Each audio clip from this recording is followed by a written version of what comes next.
আসসালামু আলাইকুম। অ্যাপ্লাইড ম্যাথের 28 নম্বর ক্লাসটাতে ভাই আপনাকে স্বাগত জানাচ্ছি। আমরা আজকে চ্যাপ্টার 3 তিতাস ফাব্রিকেশন বইতে সেটা নিয়ে আলোচনা করব। এর পূর্বে আমরা দুটো ক্লাস ডিসকাস করেছি ইন ডিটেল। এখন 3-এর ফার্স্ট চ্যাপ্টারটা হলো, অর্থাৎ 3-এর এটা হলো ফুরিয়ার ইন্টিগ্রাল। ফুরিয়ার ইন্টিগ্রাল থেকে রিসেন্ট সালে কোনো ম্যাথ আসে নাই। সর্বশেষ 14 সালে একটা থিওরাম আসছিল এবং তার পূর্বে 9 সালে 11 সালে এমন করে আসছিল ভাই। অনেক দূরে, যেহেতু এগুলো নিয়ে আমরা খুব একটা মাথা ঘামাবো না, কারণ পড়াগুলোও সহজ, যদি আপনি চাইলে করতে পারেন। আমরা যেহেতু ফুরিয়ার সিরিজ পড়েছিলাম, আর ফুরিয়ার ইন্টিগ্রাল যে থিওরামটা 14 সালে আসছিল সেটা কিন্তু আপনি দেখলেই বুঝে যাবেন। তার জন্য ওটা এখন নিয়ে ডিসকাস করে আমরা সময় নষ্ট করতে চাচ্ছি না। তার জন্য এই ফুরিয়ার ইন্টিগ্রাল থেকে আমরা বলতে তাহলে কিছুই পড়বো না, তাহলে বাদ, ফুরিয়ার ইন্টিগ্রাল শেষ। এখন তারপরের যে চ্যাপ্টার সেটা হচ্ছে ফুরিয়ার ট্রান্সফর্ম। এই ফুরিয়ার ট্রান্সফর্মটা খানিকটা গুরুত্বপূর্ণ আপনি বলতেই পারেন, কারণ এখান থেকে 10 মার্কের কোশ্চেন আছে, 10 কিংবা 4 মার্কের আসতে পারে। তাহলে ফুরিয়ার ট্রান্সফর্ম থ্রির বি চ্যাপ্টারটা আমরা এখন ডিসকাস করব। এই চ্যাপ্টারে বেশ কিছু জিনিস নিয়ে আলোকপাত করা হয়েছে। ফার্স্ট হচ্ছে যে Fourier transform or complex Fourier transform. যেটাকে ফুরিয়ার ট্রান্সফর্ম বলছি সেটাকে আমরা কমপ্লেক্স ফুরিয়ার ট্রান্সফর্ম বলছি। আমরা এর পূর্বে 2 নম্বর চ্যাপ্টারটাতে ল্যাপ্লাস ট্রান্সফর্ম পড়েছিলাম ভাই। তাহলে ল্যাপ্লাস ট্রান্সফর্মের সাথে রিলেট করেই কিন্তু ফুরিয়ার ট্রান্সফর্মটা আমরা পড়বো, তবে সেগুলো ফিল করতে পারবো। তাহলে ল্যাপ্লাস ট্রান্সফর্মটা কি ছিল আমাদের, ওইটা একটু রিকল করি। আমরা ল্যাপ্লাস ট্রান্সফর্ম আমরা কি পড়েছিলাম, যদি এফ অফ টি যখন কোন একটা ফাংশন ছিল, তখন এই ফাংশনটাকে ল্যাপ্লাস ট্রান্সফর্ম করছিলাম, তখন এল অফ এফ অফ টি। এটা সময় আমরা জানতাম একটা ইন্টিগ্রাল থাকতো, যেটা লিমিট থাকতো 0 টু ইনফিনিটি, এবং একটা fixed F of E to the power minus s T exponential function থাকতো, এবং এফ অফ টি এই ফাংশনটাই থাকতো, এবং এটাকে আবার টি এর রেসপেক্টে ইন্টিগ্রেট করতাম। আর এগুলোতে ফিক্সড টার্ম বলতাম, যে ইন্টিগ্রালটা ফিক্সড টার্ম, আর লিমিটটা 0 টু ইনফিনিটি, এবং e to the power minus s t এটা ফিক্সড টার্ম, আর এই এফ অফ টি এটা চেঞ্জ হতে পারে। আর এইটাকে সমান আবার আমরা এফ অফ এস এস বলতাম। এস, এটা এস এর ফাংশন থাকতে পারে, কারণ যখন আমরা এই টি এর জায়গাতে যখন আমরা এই 0 টু ইনফিনিটি লিমিটগুলো বসাবো, তখন টি ভ্যানিশ হয়ে যাবে, দেন এস এর ফাংশন পড়ে থাকবে। এইটাকে আমরা এফ অফ এক্স বলতাম। এটাই তো ল্যাপ্লাস ট্রান্সফর্ম, তাই না? তাহলে আমরা এখানে ফুরিয়ার ট্রান্সফর্ম করব। তাহলে যেখানে ল্যাপ্লাস ট্রান্সফর্মের ক্ষেত্রে যেখানে এল লিখছিলাম, এখানে এফ লিখবো। দেন ফুরিয়ার ট্রান্সফর্ম একটা নির্দিষ্ট ডেফিনেশন থাকবেই, সেটা অনুযায়ী করে ফেলবো, তবেই তো হইলো, তাই না? এখন দেখেন, let f of x define for all real values. F of x একটা ফাংশন যেটা ডিফাইন বা সংজ্ঞায়িত for all real values. All real values mean হচ্ছে মাইনাস ইনফিনিটি হতে প্লাস ইনফিনিটি সকল ভ্যালুর জন্য।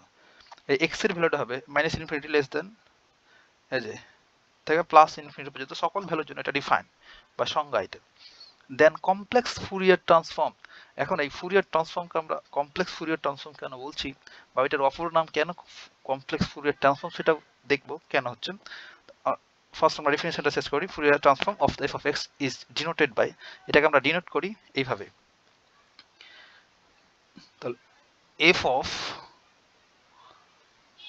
এই যে আমরা ল্যাপ্লাস ট্রান্সফর্ম করছিল তখন এল লিখছিলাম, এল এর ল্যাপ্লাস ট্রান্সফর্ম, আর এখানে এফ, এফ এর ফুরিয়ার ট্রান্সফর্ম, এফ অফ ভেতরের এই ফাংশনটা, এটা এফ অফ এক্স। এই যে দেখেন তো, আমরা যখন ল্যাপ্লাস ট্রান্সফর্ম করছিলাম তখন এগুলো টাইম ডোমেনের সাপেক্ষে, অর্থাৎ টাইমের সাপেক্ষে ফাংশনগুলো ধরতাম।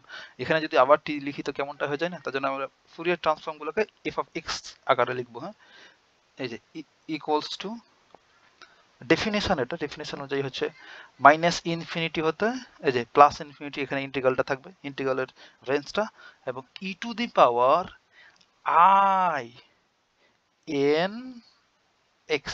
দেখেন তো, এখানে জাস্ট টি ইউজ করছিলাম, এখানে আমরা এন ইউজ করলাম, আর টি যেহেতু এক্স ভ্যারিয়েবল, আর এখানে একটা বেশি যে এন আসলো, এবং এফ অফ এক্স ওই ফাংশনটাই থাকবে, এই শুরুর এই ফাংশনটা এফ অফ এক্স, আর এইটাকে ইন্টিগ্রেট করব এই এন এর রেসপেক্টে,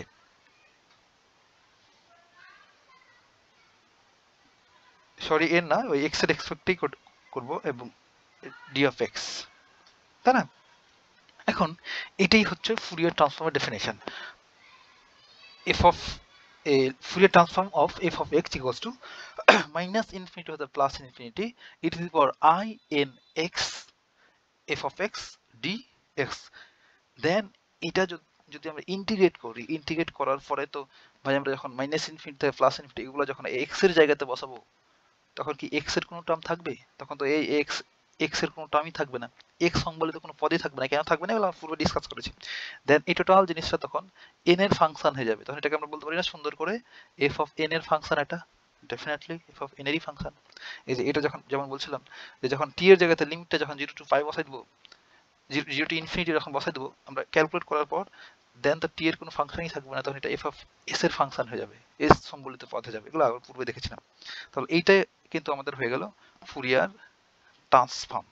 এখন এটাকে আমরা কমপ্লেক্স ফুরিয়ার ট্রান্সফর্ম কেন বলছি? কারণ দেখেন এই যেখানে আই যুক্ত টার্ম আছে বা আয়োটা, আমরা টু যদি কোনো একটা নাম্বার হয়, টু যদি কোনো একটা নাম্বার হয় এবং টু আই যদি কোনো একটা নাম্বার হয়, তাহলে এইটাকে আমরা বলতাম যে জটিল সংখ্যা বা আই যুক্ত বা আয়োটা যুক্ত কমপ্লেক্স নাম্বার, এবং টু হচ্ছে রিয়েল নাম্বার। এমন যদি হয় 3 প্লাস 2i, তাহলে এটাকে আমরা বলতাম এই নাম্বারটার 3টা হচ্ছে রিয়েল পার্ট আর এটা হচ্ছে ইমাজিনারি পার্ট বা কাল্পনিক পার্ট। এগুলো আমরা জানি। তাহলে আই যুক্ত কোনো নাম্বারকে আমরা বলি কমপ্লেক্স নাম্বার। তাহলে এখানে যেহেতু ফুরিয়ার ট্রান্সফর্ম করছি তখন ডেফিনেশন হতেই একটা আই পাচ্ছি e to the power i n x. তো এই আই এর জন্য তখন আমরা এই ফুরিয়ার ট্রান্সফর্মটাকে আবার কমপ্লেক্স ফুরিয়ার ট্রান্সফর্ম বলতে পারি। আশা করছি ভাই ক্লিয়ার। তাহলে এখন আমরা ইনভার্স ফুরিয়ার ট্রান্সফর্মটা দেখব। ইনভার্স ফুরিয়ার ট্রান্সফর্মটা হচ্ছে এমন, ইফ আমরা করলামই Fourier transform of f of x, ভেতরের এফ অফ এক্স ফাংশনটার ফুরিয়ার ট্রান্সফর্ম এইটা সমান যদি এফ অফ এন হয়, আমরা পূর্বে যেমন বলতাম এমন করে যে ল্যাপ্লাস ট্রান্সফর্ম, যে Laplace transform of f of T function, Laplace করতে গেলে আমরা টি এর ফাংশন বা টি এর এক্সপেক্টে নিই equals to F of S. ঠিক তেমনি এখানে Fourier transform of f of x equals two F of N, just আমরা এস এর জায়গাতে এন এন লিখছি আর কি। কারণ এখানেও যদি এস লিখি তাহলে তো ল্যাপ্লাস আর ফুরিয়ার ট্রান্সফর্ম তো একই রকম হয়ে গেল, তাই না? তার জন্য আলাদা করে এন লিখলাম, ভয়ের কিচ্ছু নাই। ইজ, এই যে এইটার ফুরিয়ার ট্রান্সফর্মটা হবে f of n, then is the Fourier f t, by f টি মানে হচ্ছে ফুরিয়ার ট্রান্সফর্ম। হ্যাঁ আমি লিখে দিলাম সংক্ষেপে, ফুরিয়ার ট্রান্সফর্ম অফ এই যে ওই এফ অফ এক্স ফাংশনটার, এফ অফ এক্স ফাংশনটা, এই এফ অফ এন যদি এই এফ অফ এক্স এর ফুরিয়ার ট্রান্সফর্ম হয়, তবে তবে এই এফ অফ এক্স কে আমরা বলতে পারি inverse Fourier transform, is called inverse Fourier transform FT, এবং and it defined by, and এটা আমরা ডিফাইন করি এই যে, এখন গাণিতিক রূপটা আপনি দেখলে ঠিকঠাক বুঝে যাবেন। এফ অফ, এটা কেমনে আসলো? কারণ আমরা এই এফটাকে ডান পাশে পার করে দিলাম আর কি। তাহলে f of x equals to 1/2π, এটা যে ইনভার্স ফুরিয়ার ট্রান্সফর্ম লিখছি ভাই, 2π কোত্থেকে আসলো? এগুলো হিউজ ক্যালকুলেশন, হিউজ প্রমাণের বিষয় আছে, ওইদিকে আমরা যাবো না, জাস্ট মনে রাখলে কোনো সমস্যা নেই। মাইনাস ইনফিনিটি হতে, কারণ আমরা এর সাথে ম্যাথ করবো, এগুলো ইঞ্জিনিয়ারিং টার্ম, এগুলোতে ফ্রিকোয়েন্সি অ্যানালাইসিস করা হয়। এই ফুরিয়ার ট্রান্সফর্ম দিয়ে ভাই ফ্রিকোয়েন্সি অ্যানালাইসিস, ওই ইলেকট্রিসিটির অনেক কিছু করা হয়, এগুলো দরকার, আমরা ইঞ্জিনিয়ারিং টার্ম, ওদিকে আমরা যাবো না। আমরা তো এই সূত্র মনে রাখবো, দেন ম্যাথ করবো, আর কোনো কাজই নাই। E to the power minus i n x, এই যে এফ অফ এন, এই যে ডিএন, এইটাকে আমরা বলছি ইনভার্স ফুরিয়ার ট্রান্সফর্ম। এখন আমরা তো জানতাম, এমন করে জানতাম না ভাই, ল্যাপ্লাস ট্রান্সফর্মের ক্ষেত্রে আমি ল্যাপ্লাস ট্রান্সফর্মের সাথে রিলেট করছি, কারণ আপনি ল্যাপ্লাস ট্রান্সফর্ম ভালো মতো বুঝেন এখন, তার জন্য বাট ফিল করতে পারে তার জন্য। ল্যাপ্লাস ট্রান্সফর্ম এই যে এমন ছিল না, এই তো এটাই F of T equals to, আপনি এফ অফ এস বলতেন না, তখন আপনার যদি বলতো এটা ইনভার্স কত কত, তখন এই এফ অফ টিটাকে এই পাশে রেখে দিতাম, দেন এই এলটাকে ওই পাশে পার করে দিতাম, তখন কি বলতাম? Inverse Laplace transform of f of S. একই কাহিনী, এক্ষেত্রেও সেই জিনিসটাই করেছি। এখানে ছিল এই যে এই এফটাকে ডান দিকে পাঠাতেছি, এফ ইনভার্স হয়েছে, দেন ক্যালকুলেট করে এমন একটা আকৃতি এসছে, আমরা সেটাই নিয়ে এসেছি, বাট ওই প্রমাণ করতে যাই নাই কিন্তু। তাহলে এইটাকে এটাকে আমরা অন্যভাবে লিখতে পারি না, এই পোর্শনটুকুকে এইটাকে কেমনে লিখতে পারি, যেমন করে। তাহলে এই এফ অফ, তাহলে এই ক্ষেত্রে আমরা কি পাবো, F of Fourier transform of f of x function equals to, যদি এফ অফ এন হয়, মানে টোটাল এই এফ অফ এন কে আমরা নিচ্ছি, তাহলে ইকুয়ালস টু আমরা F of x equals two লিখতে পারবো F inverse F of N, অর্থাৎ ইনভার্স ফুরিয়ার ট্রান্সফর্ম হয়ে গেল। তাহলে এই এফ অফ এক্স আমরা লিখবো, এমন করেও লিখতে পারি, কোনো সমস্যা নাই, F inverse F of N equals to 1 by 2 pi integral minus infinity হতে plus infinity e to the power minus I n x, ঠাডা মুখস্থ ভাই, এর সাথে আমরা ম্যাথ করবো আর কি, আর বেশি কিছু বোঝার দরকার নাই ক্ষেত্রে। f of n dA, আপনি এইটা এখন মনে রাখতে পারেন, এটা সম্বন্ধে এটা আমরা লিখতে পারি, তাহলে এমন করে লিখলাম, আপনি এটা মনে রাখলে হবে, এটা মনে রাখলে হবে, যে কোনো একটা সমস্যা নাই, তাই না? এগুলো খুব জটিল কিছুই না।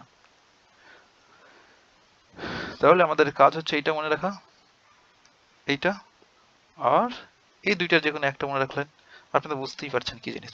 এখন আমরা কনভলিউশন জিনিসটা কি ভাই, আমরা ল্যাপ্লাস ট্রান্সফর্ম করছিলাম তখন, তাও কনভলিউশন এমন একটা টার্ম আমরা দেখেছিলাম। তো কনভলিউশন জিনিসটা কি?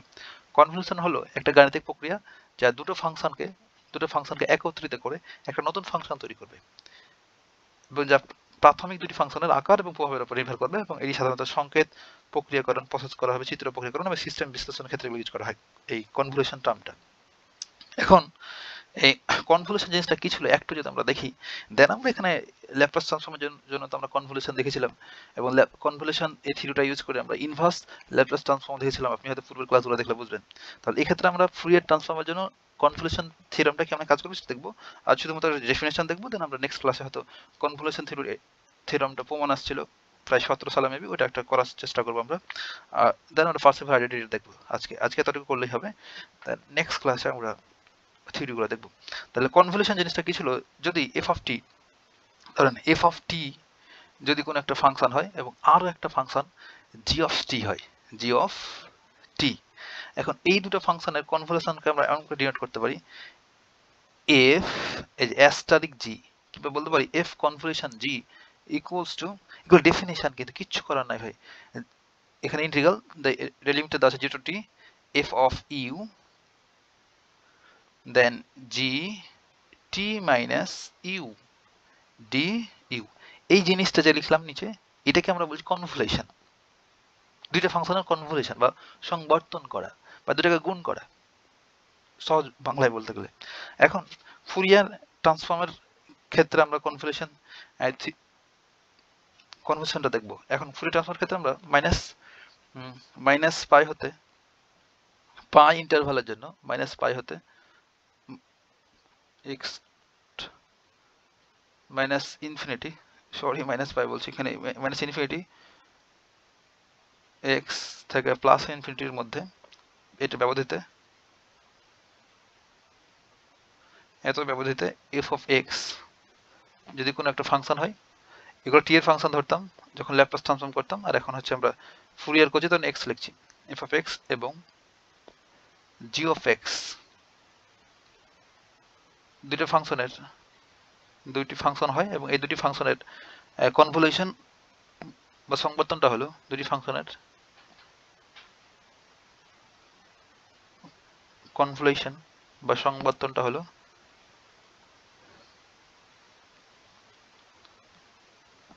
কনভলিউশন নিম্নভাবে সংজ্ঞায়িত করা হয়, নিম্নভাবে ডিফাইন করা হয় বা সংজ্ঞায়িত করা হয়।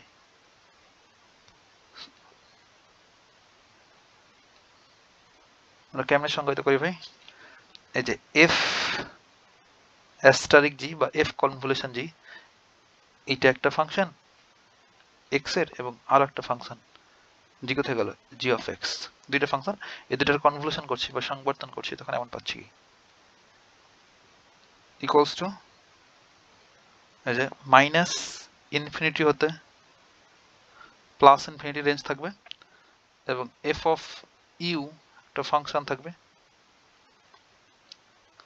অর্থাৎ এফ অফ এক্স, এই এক্স এর জায়গায় ইউ বসাবো, দেন জি অফ এক্স মাইনাস ইউ, এমন করে ম্যাথও করেছি আমরা কনভলিউশন থিওরিতে ল্যাপ্লাস ট্রান্সফর্ম করতে ভাই। তাহলে এই এক্স এর জায়গাতে এই জি অফ জি ফাংশনে যে এক্স আছে, এই এক্স এর জায়গাতে আমরা এক্স মাইনাস ইউ বসাবো, দেন এইটাকে আবার ইউ এর রেসপেক্টে ইন্টিগ্রেট করব।